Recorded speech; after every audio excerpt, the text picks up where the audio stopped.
हो, अगर जो इंसान तुम्हें किडनैप करे वो तुम्हें नुकसान नहीं पहुंचाना चाहता, बल्कि उसे तुम्हारी जरूरत हो। तहखाने में कोई रोशनी नहीं है, चारों तरफ बस अंधेरा ही अंधेरा।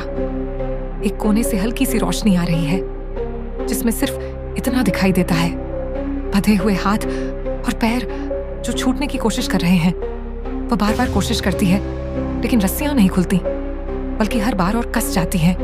उसकी सांसें तेज होने लगती हैं, डर धीरे धीरे उस पर हावी होने लगता है। तभी वह अचानक रुक जाती है। कदमों की आहट धीमी और बहुत ही संभली हुई, जो पूरे तहखाने में गूंज रही है। कोई आ रहा है। उसका शरीर वहीं थम जाता है। उसकी नजरें अंधेरे की ओर टिक जाती हैं। एक परछाई सामने आती है, एक आदमी जिसने जोकर का मास्क पहना हुआ है।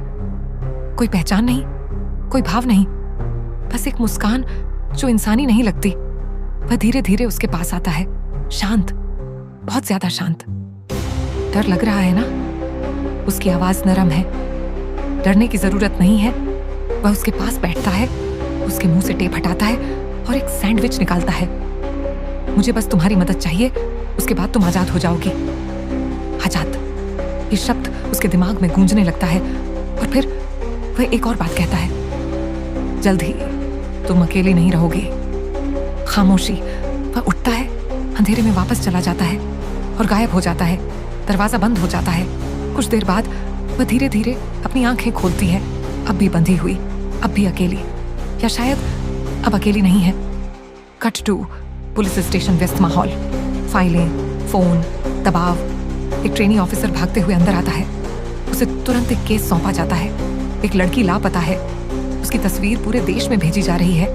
हर स्टेशन, हर संपर्क, कोई ना कोई कहीं ना कहीं उसे पहचान सकता है। लेकिन तभी कुछ अलग नजर आता है। एक टैटू उसकी गर्दन पर। यह कोई सामान्य निशान नहीं था, यह एक खास जनजाति से जुड़ा था। शक्ति, एक ऐसी जनजाति जो अपनी पारंपरिक जीवन शैली के लिए जानी जाती है और हाथ से हथियार बनाने में माहिर है। यह सिर्फ एक विवरण नहीं था, यह एक सुराग था, या शायद एक पैटर्न। क्यों वही? क्यों यह जनजाति? क्या उसे जानबूझकर चुना गया, या वह सिर्फ बदकिस्मत थी? विभाग पर दबाव है, सिर्फ 7 दिन। अगर केस हल नहीं हुआ तो इसे उच्च अधिकारियों को सौंप दिया जाएगा। और अगर ऐसा हुआ तो इसका मतलब साफ है, मामला जितना दिख रहा है उससे कहीं ज्यादा गंभीर है। रात 11:30 बजे एक सुनसान सड़क। एक कॉलेज की लड़की अकेली चल रही है। ना कोई कैब, ना कोई और विकल्प, बस एक लंबा रास्ता। 15 मिनट बीत जाते हैं। वह थक जाती है। तभी उसे एक वैन आती हुई दिखाई देती है। वह इशारा करती है, वैन रुक जाती है। कहाँ जाना है? आगे दूसरे सिग्नल तक, वह कहती है। ड्राइवर हामी भरता है। वे अंदर बैठ जाती है। सब कुछ सामान्य लग रहा है, कुछ ज्यादा ही सामान्य। वैन चल पड़ती है। पहला सिग्नल पार होता है।